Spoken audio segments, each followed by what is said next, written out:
Hey folks, Kevin here. Well, it's February 6, 2019, and I thought I'd take a little bit of time today to do another episode of Ask Me Anything.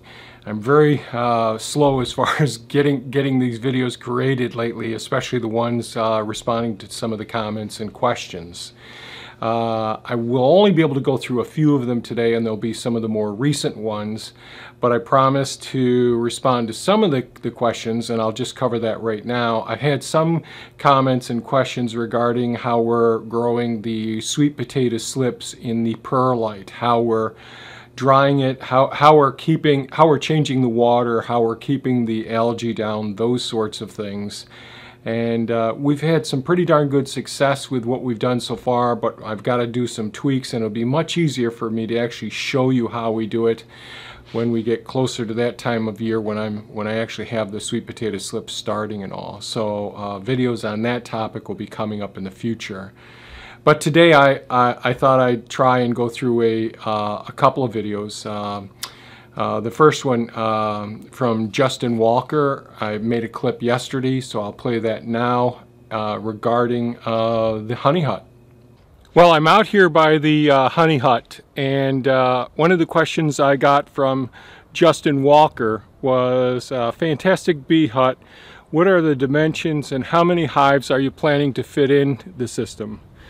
Well, Justin, my goals are a little bit different than that of the typical beekeeper that you would see on YouTube or read about in the forums. My goals aren't to do this as a business, to be productive, producing lots of honey or selling nukes, those sorts of things. I fancy myself a bee steward, trying to provide a home for the bees where we can study them as well and learn as much as we can about their natural habits. I had a lot of challenges over the last several years since we've been having bees. It's been 7 years now that we've had bees. Now initially I just had two huts and two hives that were set up on some blocks out here in this location, and they did pretty well. They were purchased nukes, but they didn't last very long. They didn't seem quite as hardy. I got one survived the first winter, the other one didn't survive the second winter. But I did do cutouts and captured some of the swarms, and over the years I've had several hives. We've had some terrible winters here where we are in Oswego, New York, where the snow has been up higher than the top of the hives. Now the hives are sitting right now on the stands that I created. They're about 3 feet off the ground, and the tops of the hives will get, when I get 5 stacked high, are much higher than the top of my head. And those, when we had some of our really severe winters, I'd have to dig down to get to the top of the hives. And so I decided to build this structure, the honey hut, after that, and build it right around those stands that the hives sit on in there right now.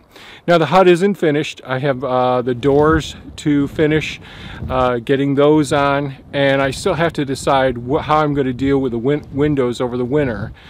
But and I have more work to do. I've got to get water, electricity, and networking out here so we can actually closely monitor what's going on in the hives throughout the years, when they're actually swarming or leaving the hive. And we've had, for a couple years in a row now, we've had the hives abscond right in the late fall.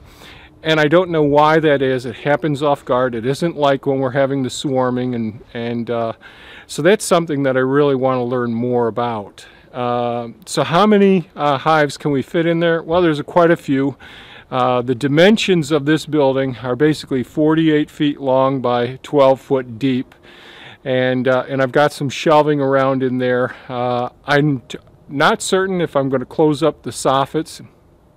That may be a way for them to come in if I end up thinking that the winters are still too tough here, and putting some plastic up over the openings here that are the windows in the future. I don't know what I'm going to do yet.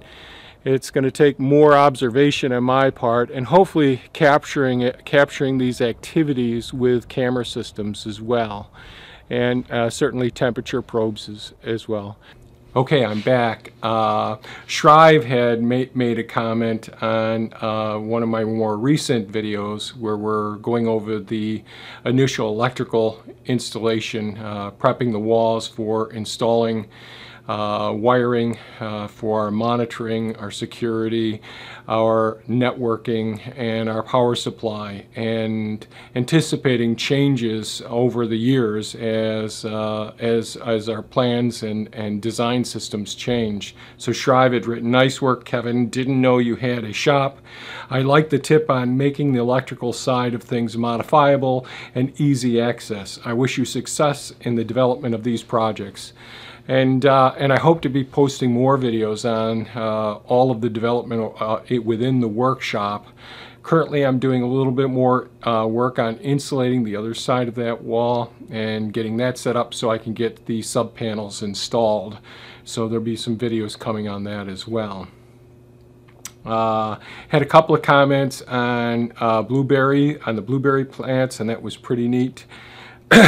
Oh, I had several comments regarding a mistake I made at 8 minutes and 9 seconds. Amir Abido Lam had commented, when I divide kilowatt hours by hours, the hours are canceled out, and therefore it's just kilowatts during the calculations. And this is related to the how to size your solar panels for your homestead or your home.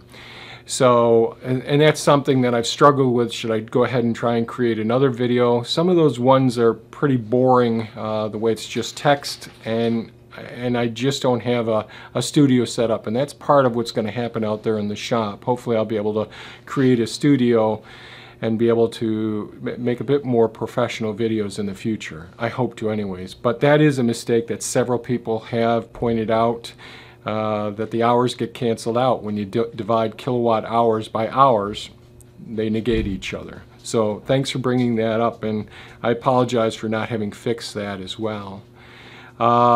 Mike Madsen had commented about bindweed and how they can grow over 20 feet, and how we're dealing with the bindweed problems here on the property.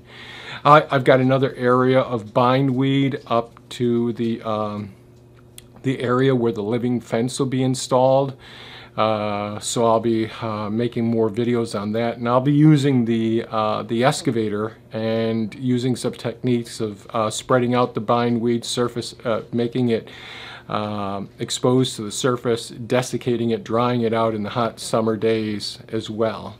So those will be ways that I deal with that coming up this spring and summer as well.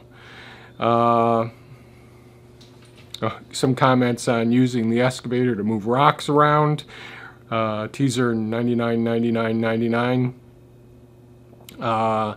Really, it's really handy having equipment. You know, so much of my time and energy is spent in developing skills and also acquiring the tools that really help to minimize my labor or additional expenses here on site. So that mini excavator has been one of those tools that I look at now and wish I had purchased one years ago. Kate Cortez, thank you again for the well wishes. Thea and I both are feeling much better since we've recovered from the influenza, and my ear infection has really cleared up. So it's probably best that it happened during the winter months, and as spring comes, we'll be able to go gangbusters here. And I think what I'll do is I'll stop the video here. This is a relatively short video, and try to prepare a little better so I can read through some of the comments and questions, so I can make sure that they're all handled in the future a little bit better.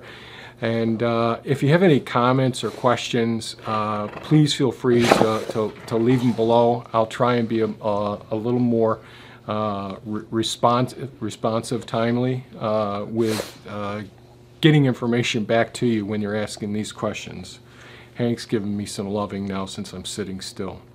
So if you thought this video was value, please give us a thumbs up, share it with your friends, hit that bell icon if you want to be notified when we post more videos.